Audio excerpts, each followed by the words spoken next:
প্রিয় দর্শক, কেমন আছো? আশা করি ভালো আছো।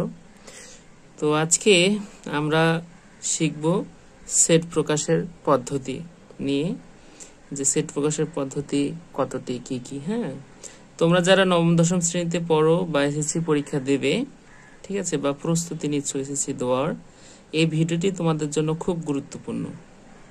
চলো আজকে আর দেরি না করে আমরা শুরু করি, ঠিক আছে।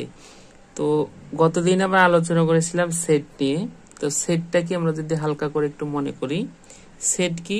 বাস্তব ও চিন্তা জগতে সুসংজ্ঞায়িত কোনো বস্তুর সমাবেশ বা কি সংগ্রহশালা, তাই না? এটা আমরা শিখেছিলাম।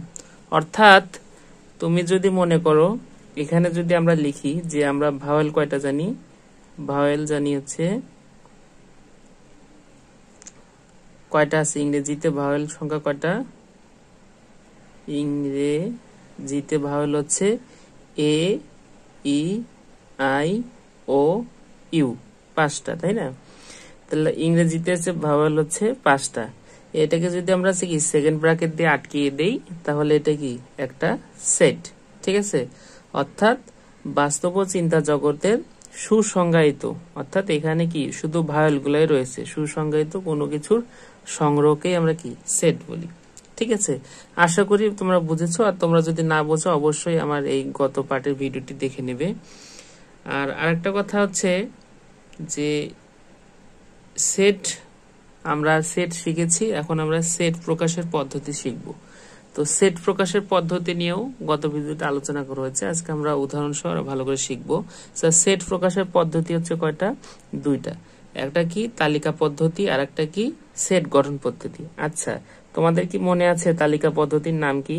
ইংরেজি নাম তালিকা পদ্ধতি। ইংরেজি নাম কি তোমাদের মনে আছে? আচ্ছা, আমি মনে করে দিই, এটা হচ্ছে রোস্টার মেথড, ঠিক আছে। আর একটা কি ছিল? সেট গঠন পদ্ধতি। এটার নাম কি ছিল বলো দেখি, মনে আছে কি? Set builder method.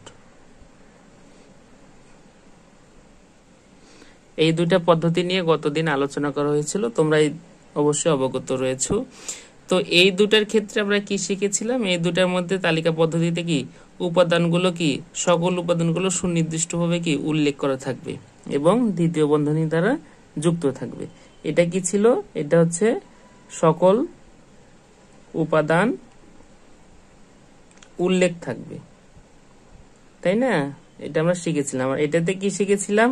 যে শর্ত থাকবে, তাই না? যে কোনো একটা শর্ত থাকবে, ঠিক আছে। এই দুইটা পদ্ধতি আমরা শিখেছি। তোমরা যদি চাও তাহলে কি অবশ্যই আগের ভিডিওটি দেখে আসতে পারো। আর একটা কথা তোমাদের এমসিকিউ এর জন্য, যে হচ্ছে এই যে এইটাকে কি বলে? সেট গঠন পদ্ধতি ইংরেজি নাম কি? Rule method. এটা তোমরা মনে রাখবা এমসিকিউ এর জন্য, ঠিক আছে। আচ্ছা, চলো আমরা আজকে বুঝবো। কি বুঝবো আজকে? সেট গঠন পদ্ধতি নিয়ে আমরা হচ্ছে যে দুইটা ছিল তালিকা পদ্ধতি, সেট গঠন পদ্ধতি, দুইটার কি উদাহরণ কিছু দিয়ে আমরা আজকে ভিডিওটি বুঝবো। আচ্ছা দেখো, 1 নাম্বার উদাহরণ, আমি কিন্তু বই সবসময় বই নিয়ে আলোচনা করি। 1 নাম্বার উদাহরণে কি বলেছে দেখো, যে a ইকুয়াল হচ্ছে 7, তারপর কি দিছে 14, 21, 28, এটা দিছে। সেটটিকে সেট গঠন পদ্ধতিতে প্রকাশ করো, ঠিক আছে। তাহলে এটা হচ্ছে, তাহলে সেটটিকে সেট গঠন পদ্ধতিতে প্রকাশ করো। অর্থাৎ এটা তোমার কি এখানে তোমার উল্লেখ করে দিয়েছে সেট গঠন পদ্ধতি। তাহলে এটা কি সেট বোঝা যাচ্ছে? এটা কিন্তু হচ্ছে তালিকা পদ্ধতিতে তৈরি সেট। তাহলে তালিকা পদ্ধতিতে তৈরি সেটটাকে তোমাকে কি করতে হবে? সেট গঠন পদ্ধতিতে প্রকাশ করতে হবে। তাহলে এখান থেকে তুমি বুঝতে পারছো যে তালিকা পদ্ধতিতে সবকিছু কি উপাদানগুলো উল্লেখ থাকবে। হ্যাঁ, উল্লেখ থাকবে। তাহলে সেট গঠন পদ্ধতিতে কি করতে হবে? সেটাকে কি প্রকাশ করতে হবে। তাহলে এখানে কি লাগবে? শর্ত লাগবে। এখানে তোমার কি লাগবে? শর্ত। তাহলে সেট গঠন পদ্ধতি তুমি যদি প্রকাশ করতে চাও তোমার কি প্রয়োজন? শর্ত প্রয়োজন। ভালো করে মনে রাখবা, এটা যদি বোঝো তোমার এই দুটো নিয়ে আর কি ভেজাল হবে না। হ্যাঁ, তাহলে দেখো প্রত্যেকটি উপাদান, এইখানে যে প্রত্যেকটা উপাদান আছে, এই প্রত্যেকটা উপাদান তোমার জন্য কি খুব গুরুত্বপূর্ণ। তুমি যখন তালিকা পদ্ধতি থেকে সেট গঠন পদ্ধতিতে যাবা, এই উপাদানগুলোর উপর ডিপেন্ড করে তোমাকে শর্ত দিতে হবে। তাহলে উপাদানগুলোকে তোমাকে দেখতে হবে সে জোড় আছে না বিজোড় আছে, সে তোমার হচ্ছে গুণনীয়ক না গুণিতক কারো, তারপর তোমার হচ্ছে মৌলিক সংখ্যা না যৌগিক সংখ্যা, অথবা মূলদ সংখ্যা না অমূলদ সংখ্যা। এই জিনিসগুলো উপাদান কি, এই উপাদানগুলো তোমাকে সিলেক্ট করতে হবে। এই উপাদানগুলো থেকে তুমি সেগুলো কি সিলেক্ট করতে পারবে। এই যে উপাদানগুলো আছে সেগুলো থেকে তুমি সেগুলো সিলেক্ট করতে পারবে। তাহলে দেখো যদি এইটা উপাদানগুলো আমরা খেয়াল করি, তাহলে দেখো এখানে 7, তারপর 14, 21, 28।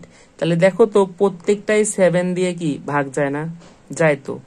7 কে 14 দ্বারা ভাগ দিলে 2 হয়, 14 কে 7 দ্বারা ভাগ দিলে 2 হয়, 21 কে 7 দ্বারা ভাগ দিলে 3 হয়, 28 কে 7 দ্বারা ভাগ দিলে 4 হয়। তাহলে এখান থেকে তুমি কি বুঝতেছো? 7 কে 7 দ্বারাও ভাগ দেওয়া যায়, তাহলে 1 হয়। তাহলে এখানে বুঝতেছো যে কি এখানে প্রত্যেকটা উপাদান 7 দ্বারা ভাগ করা যায়, অর্থাৎ 7 দ্বারা বিভাজ্য। তাহলে দেখো প্রত্যেকটি উপাদান যেহেতু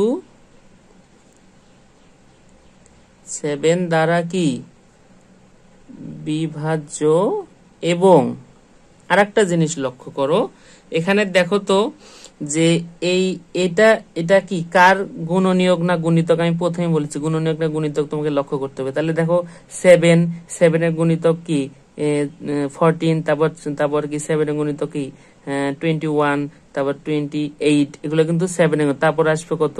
তারপর আসবে হচ্ছে 35, হ্যাঁ, তারপর আসবে কত? 42। তাহলে এগুলো কিন্তু প্রত্যেকটাই কি 7 এর গুণিতক। তাহলে এবং 7 এর গুণিতক। আরেকটা জিনিস লক্ষ্য করো, এটা কোনখানে যে ঠেকছে, অর্থাৎ কোনখানে যে এটা বদ্ধ হয়ে গেছে, 8-এ যায়, 28-এ গিয়ে কিন্তু এটা শেষ হয়ে গেছে, অর্থাৎ 28-এর ওপারে কিন্তু আর সেগুলো নেই। অর্থাৎ কত?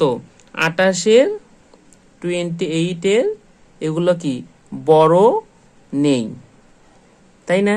তাহলে দেখো এখানে দেখো আমরা এইখান থেকে কি কি পাইলাম, যে প্রথমে দেখলাম পর্যবেক্ষণ করে এগুলো প্রত্যেকটাই 7 দ্বারা ভাগ যায়।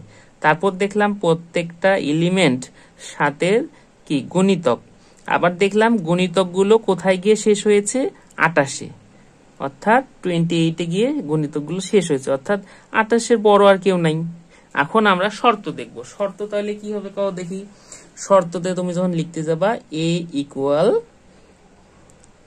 সেকেন্ড ব্র্যাকেট, সেট হইলেই সেখানে সেকেন্ড ব্র্যাকেট লাগবে, x such that x, অর্থাৎ x যেন x হয়, ঠিক আছে, সেটা কি 7 এর গুণিতক এবং কি, এবং দেখো এগুলা কি, এগুলো হচ্ছে কি তোমার হচ্ছে 0 থেকে বড় না, 0 থেকে বড়, 28-এর থেকে সমান অথবা কি ছোট। তাহলে আমরা লিখতে পাবো 0 থেকে x বড় হবে এবং কি 28-এর থেকে সমান বা ছোট হবে। এটা তোমার হচ্ছে শর্ত, ঠিক আছে। অর্থাৎ দেখো এই এক্সটা হচ্ছে এইখানকার এলিমেন্টের যে শর্ত, সেটা যে এলিমেন্টটা যে বোঝাচ্ছে যে কমন এলিমেন্ট, সাধারণ উপাদান যেটা, সেটা।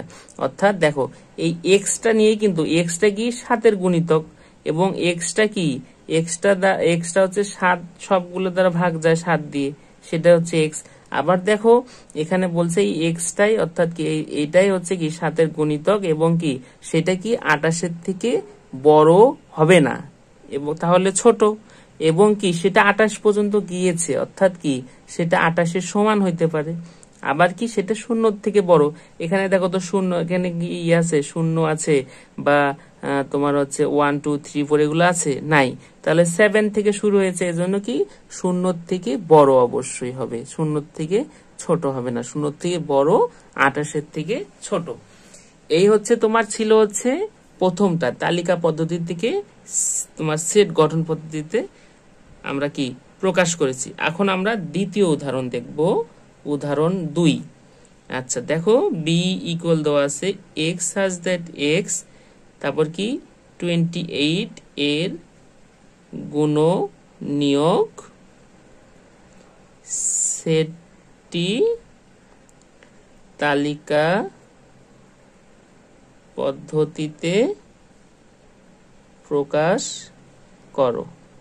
আচ্ছা এখানে দেখো, এখানে যেহেতু তালিকা পদ্ধতিতে প্রকাশ করতে চাইছে তাহলে বলেছে, তাহলে এটা অবশ্যই কি, এটা তাহলে কি সেট, এটা হচ্ছে তোমার সেট গঠন পদ্ধতিতে আছে, সেট গঠন পদ্ধতিতে রয়েছে, তাই না, রয়েছে।